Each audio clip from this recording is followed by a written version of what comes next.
ग्रीष्म ऋतु में जंगल में निया वन्यजंतु सुरक्षा निमित्त प्रशिक्षण कार्यक्रम अनुष्ठित कराई। जंगल को निया दाउरू रक्षा करने एवं जंगल वन्यजंतु सुरक्षा पर समस्ते एकाठी होगा आह्वान बारंबार करा जायछि। मात्र तार फल शून रही। जंगल में निया लगिले यार भयावहता केते हेउछि तार निराकरण दिगरे लोकंकु सचेतन करिबा और निजे सचेतन रहिबा पई अनेक प्रसंग रे आलोचना और सचेतनता वार्ता प्रबल कराइथाय। मात्र प्रति वर्ष ग्रीष्म ऋतु आसवा पूर्व एही सचेतन कार्यक्रम करा जाए, किंतु ग्रीष्म समय जंगल में निया देखिले आपण जानि परिबे जे ए प्रकार कार्यक्रम केतेबेले कार्यकारी हेउछि। ए तो सब लोक देखानिया। तबे आज 57 नंबर जातीय राजपथर राजपूत ढाबा निकट जंगल में निया लगी।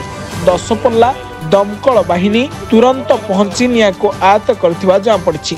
एणु यह सचेतन कार्यक्रम केवल कागज पत्र बोध हुए ठीक और यार आड़ सरकार अर्थ खर्च कर हरिलुट करने यह कार्यक्रम मूल लक्ष्य बोधे। नचेत जदि ठीक भाव में कार्यकारी करा तेबे अनेक सुफल मिल पारंता। दशपल्लारू बलभद्र करंक रिपोर्ट, ब्लैकेट न्यूज ओडिया।